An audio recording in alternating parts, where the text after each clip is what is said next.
It's looking pretty white. 안녕하세요. 이재문입니다. 오늘은 법무법인 신목 김혜림 대표 변호사님을 모시고 우리 수익형 부동산에 대한 어떤 법률적 문제를 한번 다뤄볼까 합니다. 변호사님 안녕하세요. 안녕하세요. 김예림 변호사입니다. 네, 잘 지내셨죠? 잘 오래간만에 이렇게 뵙는 것 같아요. 오랜만에 봬요. 네. 요새 언론에서 우리 이제 상가의 문제도 있지만 최근에는 이제 어떤 지식산업센터에 대한 논란이 엄청 많이 있는 것 같아요. 그리고 뭐 방송국에서 심층 취재도 하고 막 이러다 보니까 이 전국에 깔려 있는 이 지식산업센터를 계약한 분양을 받으신 분들의 어떤 불안 심리가 네. 엄청 이제 좀 많아지는 어떤 상황이 아닌가 이렇게 생각이 들고 있어요. 그런데다가 고금리의 어떤 지속이라든지 이런 문제로 인해서 많이 불안하실 것 같아서 이 계약과 관련해서 이제 이 법률 문제를 어떻게 우리가 한번 좀 할까 하는 어떤 그런 문제를 좀 몇 가지 짚어보자고 오늘 제가 모셨습니다. 네. 좀 부담되시는 건 아니죠? 아닙니다. 왜냐면 우리 변호사님은 저기 재건축, 재개발 쪽에 전문 변호사님으로 계셔서 오늘 이렇게 영역을 한 번 더 넓히신다 생각하고 한번 네. 이렇게 하겠습니다. 많은 분들이 이제 얘기를 해서, 보통 이제 지식산업센터라든지 상가를 할 때는 계약금을 내고, 그 다음에 이제 중도금을 시행사가 부담을 하고, 네. 그 다음에 이제 잔금을 이제 계약자가 이렇게 하는 구조로 돼 있잖아요. 네. 그렇다 보니까는 이제 계약자는 뭐를 인식하지 못하냐면 계약이 완성됐다라는 어떤 거를 인식하지 못하고 그냥 시행사의 어떤 하자라든지 이런 거를 잡아서 계약을 해지할 수 있어 네. 라고 이렇게 얘기하시는 분들이 많은데 네. 그 해지와 관련된 것들을 어떻게 좀 이렇게 간단하게 정리를 해 주신다면? 이제 계약은 원래 이행되어야 되는 게 원칙이기 네. 때문에 사실 아주 특별한 사유가 없으면은 계약 해지하는 거, 정확히 해지와 해제를 또 구분할 수 예. 있는데 어쨌든 간에 계약을 없던 상태로 되돌리는 거는 해제라고 하긴 예. 하거든요. 근데 이제 계약 해제는 사실 상대방한테 뭔가 이제 계약을 해제할 만한 사유가 있어야 가능한 거라서 원칙적으로는 좀 어렵다라고 보시면 되고, 그리고 실제로 저도 이런 문의를 굉장히 많이 받아요. 예전에 이제 막 그 부동산 경기가 좋을 때는 가격이 계속 올라가니까 뭐 이렇게 분양계약 해지하려는 분들 거의 없으셨죠. 그러다가 요즘에 이제 그 어쨌든 간에 임차인 구하기도 좀 어렵고 부동산 시장도 좀 그 침체가 되다 보니까 분양계약 해두시고 이제 분양계약 해지할 수 있냐 물어보시는 분들도 많고, 또 이제 고금리잖아요. 그러다 보니까 이제 금리 부담이나 이런 것들이 좀 사실상으로 좀 어려운 부분들이 있어서 이제 많이 물어보시는데 원칙적으로 좀 어려운 경우가 많다라고 보시면 될 것 같아요. 근데 이제 계약금만 지급을 하셨다.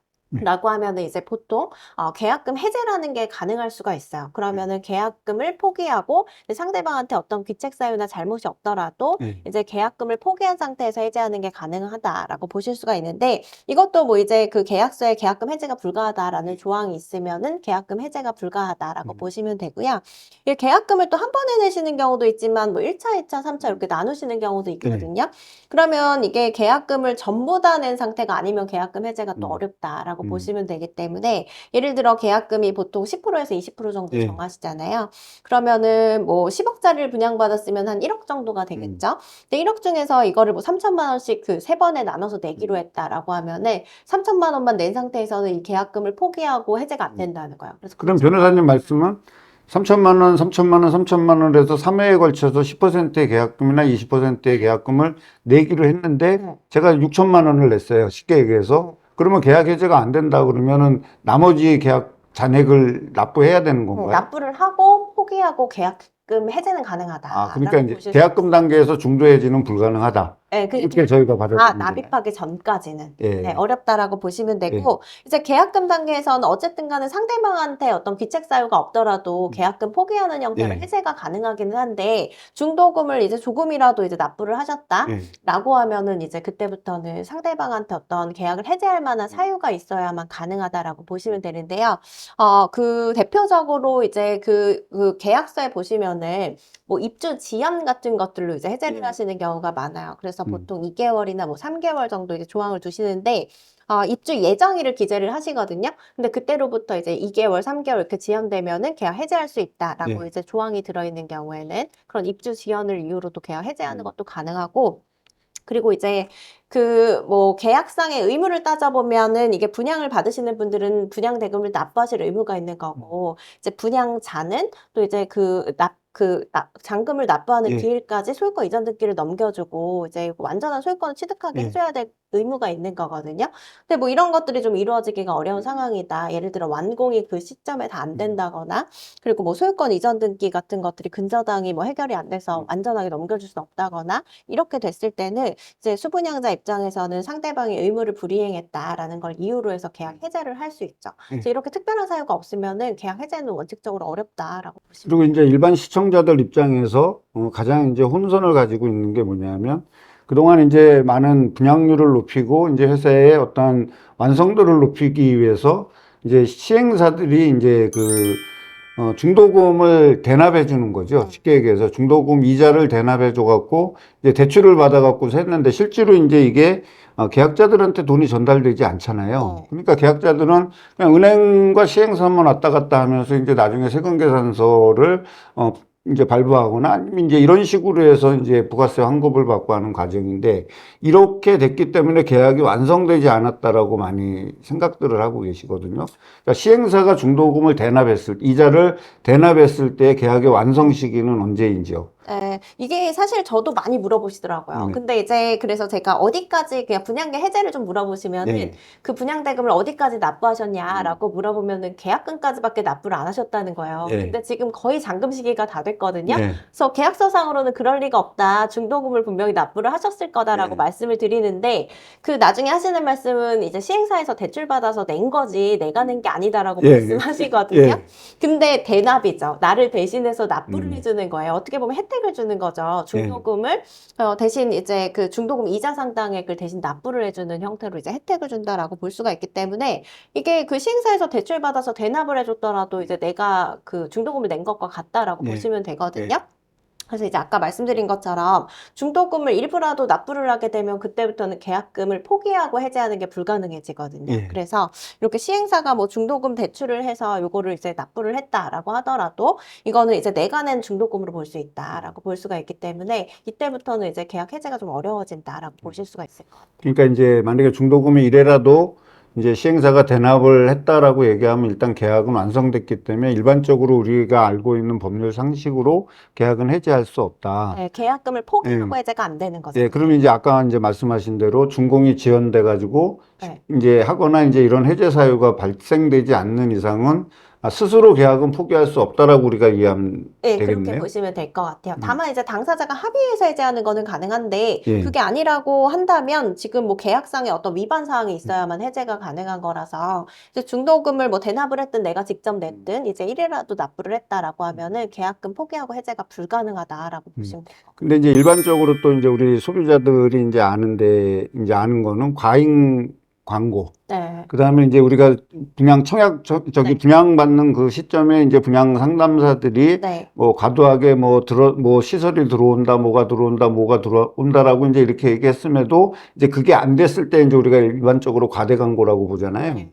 그럼 그 과대 광고를 했을 때 어떤 법률적 판단은 어디까지를 과대 광고로 우리가 흔히 보나요? 사실 애매하죠. 그래서 그죠? 이제 분양 계약서상에 명시가 안 돼 있으면 이게 분양 계약의 내용에 포함이 안 됐다라고 보는 게 그 대부분의 판결이라고 네. 보시면 돼요. 그리고 이제 그 광고를 하실 때도 보면은 다 자세히 보시면 작은 글씨로 예정이라고 되어 있거나 상기 네. 이미지와 달라질 수 있다거나, 네, 그렇게 그 조그마한 글씨로 써 있어요. 그러면 그거는 효력이 있나요? 책임을 내가 못 읽었다면. 그렇죠. 네, 그래서 법원에서 판단할 때는 그 광고의 내용대로 이 사람이 이제 그 분양계약 내용으로 삼을 만큼 이제 믿었느냐를 보거든요. 예. 그런 내용들이 있다라고 하면은 사실 이제 달라질 수 있음을 좀 고지를 했다라고 봐서, 사실 그 분양 광고 내용대로 이행이 되지 않다고 하더라도 이거를 뭐 계약 불이행이라던가 뭐 계약을 해지할 수 있는 사유라던가 이렇게 안 보는 경우가 많기 때문에 사실 분양 광고를 좀 잘 보셔야 될 것 같아요. 그리고 실제로 분양 광고가 있다고 하더라도 뭐 이 부분이 실제 그 현실에서 실현이 될 수 있느냐, 뭐 이런 부분들은 사실 지자체에 좀 문의를 해보신다거나 좀 꼼꼼하게 따져보실 필요가 있는 거죠. 그러면 이제 또 한 가지는 뭐냐면 이제 그 분양 계약을 체결할 당시에 보면 사인을 많이 하잖아요. 여기에도 사인을 하라고 그러고 저기에도 사인을 하라고 그러는데 이제 그런 애매한 조항이나 이제 이런 것들을 확인하는 그런 과정인데 네. 이제 나중에 이제 이게 너무 이제 상황이 안 좋아서 계약이 후회스럽고 일반적으로 그렇게 얘기하더라고요. 계약서 쓴 날부터 후회한다고. 네. 근데 그렇게 해서 이제 계약 해지 사유를 막 이제 찾고 싶은 거죠. 이제 네. 이 분양을 받은 사람 입장에서는. 근데 이제 나는 이거를 제대로 읽어보진 못했고, 그냥 분양 상담사가 이거 사인하라 그래서 나는 다 사인을 했을 뿐이니까 나는 고지되지 않았다. 라고 이제 이렇게 주장한 사례들도 제법 있거든요. 네. 그런 경우에는 어떨까요? 이게 사실 깨알같이 써있기 때문에 다 읽기는 굉장히 어려우실 수가 저부터도 있어요. 사실 네. 잘 안 읽어요. 그리고 이거를 뭐 계약 내용을 꼼꼼하게 따져보시는 분들은 계약을 이제 못 하시는 경우가 대부분이고, 네. 이제 계약을 마음 먹고 오시기 때문에 사실 내용을 좀 자세히 읽어보시는 경우는 별로 없다라고 볼 수 있는데, 사실 다 읽어보셔야 되는 게 맞는 거죠. 원래는 네. 그 계약에 따라서 내 권리 의무가 달라질 수가 있는 부분들이 있기 때문에 좀 극단적으로는 이제 믿고 하시는 건데, 네. 이게 지식산업센터 계약은 아니지만 네. 이제 오피스텔 관련된 계약이었어요. 근데 특이하게 지금 이제 계약을 하면은 이후에 내가 이 권리를 다른 사람한테 양도를 하더라도 내가 연대해서 책임진다 이런 조항이 네. 들어가 있는 사례도 있을 정도로 그래서 반드시 이제 계약서 조항을 좀 잘 보셔야 된다라는 거를 좀 말씀을 드리고 싶고 이게 그리고 이 계약서는 사실 이제 하나의 샘플로 여러 사람이랑 똑같은 계약을 체결하는 경우가 네. 많기 때문에 이런 경우에는 이제 법원에서 약관으로 네. 보거든요. 그래서 이 약관은 이제 별도의 특별법이 있어요. 그래서 거기서 이제 규제가 되는 건데 이 약관이라는 거는 어쨌든 사업자가 똑같은 이제 좀 우월적인 지위에서 이제 소비자에게 어떤 뭐 권리 침해나 이런 것들이 발생할 수 있는 부분들이 있다라고 해서 좀 엄격하게 규제를 하고 있거든요. 그래서 이 약관이라고 인정이 된다라고 하면은 그러면은 이제 그 중요한 부분에 대해서는 명시하고 뭐 설명하고 뭐 고지하고 뭐 이런 의무가 있고요. 뭐 이런 의무들을 이행을 안 했다라고 하면은 그 약관 조항이 또 무효가 될 수 있는 부분이 있거든요. 네. 근데 이제 보통은 설명을 하시는 경우들이 많다라고 볼 수가 있는데 그러니까 이제 우리가 통상적으로 계약을 할 때 설명하고 확인하고 자필 사인을 받잖아요. 맞아요. 예, 예. 근데 이제 나중에 부인하는 거죠. 네. 나는 그런 거 본 적 없고 읽어본 적 없는데 그냥 상담사가 쓰라 그래서 썼다라고 한다고 하면 그 주장은 받아들이지 않죠. 예, 그래서 이제 않을 것 계약서에 같네요. 예. 내용이 있으면 일단은 인정이 된다라고 보시면 되기 때문에 네. 좀 꼼꼼하게 보셔야 되고요. 그리고 실제로 이제 계약서 갖고 와서 보여주시면은 다 형광펜 쳐져 있고 이제 들었음이라고 이제 고지 받았음이라는 내용들을 또 서명을 하신 경우가 대부분이라고 볼 수가 있어요. 했는데 나는 기억 못 한다라고 이제 네, 얘기하는 그래서 거죠. 이제 그냥 기억을 못 하실 뿐이지 나는 이제 그 설명을 들었던 사실이 있는 거기 때문에 그래서 그런 것들을 이제 설명 들으실 때도 좀 주의 깊게 보셔야 될 필요는 있겠죠. 자, 그러면 이제 어느 정도 중도금이 이제 이어가고 이제 나중에 이제 준공이 이제 됐어요. 됐는데 이제 준공이 예를 들어서 뭐 2개월 이상 지연이 됐다든지 이렇게 했을 네. 때는 계약자는 계약 해지를 해지죠. 네. 해지는 좀 이렇게 네. 법률 전문가 입장에서 조금 헷갈린데 그냥 해지할 수 있으니까는 그 주장하게 되면 이제 받아들여지는 경우가 있는데 이제 하자가 이제 네. 문제가 있잖아요. 요새처럼 뭐 아파트도 그렇고 엄청나게 철근 네. 빼먹고 막 이런 공사들이 생기는데 그걸로는 제가 이렇게 언론에서 해지가 됐다라는 얘기는 못 들어봤거든요. 네. 그 하자는 우리가 어떻게 해석을 해야 될까요? 이게 사실 건물을 지었는데 하자가 없다 이런 경우는 없다라고 보시면 돼요. 그래서 보통은 이제 입주민들이 이 하자가 발생하면 분양자에게 하자를 고쳐달라 보수 청구를 할 수가 있거든요. 그래서 이 보수 청구를 하시다가 이제 가장 짧게 이게 하자도 아무 때나 이제 그 청구해서 보수를 받거나 뭐 거기에 따른 손해배상금을 받으실 수 있는 게 아니라 그 기간이 정해져 있어요. 청구할 수 있는 기간들이. 근데 이제 가장 경미한 하자를 기준으로 해서는 2년부터 이제 그 권리가 사라진다. 2년부터 10년 정도까지 이렇게 보시면 되는데, 그래서 이제 사용 승인일, 그러니까 입주를 하고 나서 한 2년 지나기 전까지는 이제 하자 보수를 청구하셔서 하자 보수를 받는 거죠. 그리고 나서 이 기간이 지나기 전에 이제 하자 관련해서는 이제 보통 손해배상 청구 소송을 하셔가지고, 그래서 이제 손해배상 청구로 인해서 이제 판결 금액이 나오잖아요. 그러면 그런 것들이 이제 관리단이라던가 뭐 이렇게 보관을 하시면서 이제 하자가 발생할 때마다 직접 보수를 하는 형태다라고 보시면 되는데 이제 그걸로 직접적인 계약 해제는 예, 그렇죠. 이게 하자가 굉장히 중대해서 내가 이 목적물을 사용 수익하는데 문제가 생긴다. 예를 들어서 이런 경우가 있었어요. 상가였는데 1층 상가예요. 근데 여기를 이제 배수 시설들이 잘못돼 있어서 비만 오면 상가 1층이 다 물이 차는 거예요. 이런 경우에는 이제 사용 수익을 할 수 없는 상태잖아요. 그럼 이런 경우에 또 계약 해제가 가능하다라고 볼 수 있겠지만 뭐 이제 그 하자가 좀 보수될 수 있는 정도의 수준 뭐 이런 것들은 계약 해제 사유가 되게 어렵다라고 보시면 될 것 같아요.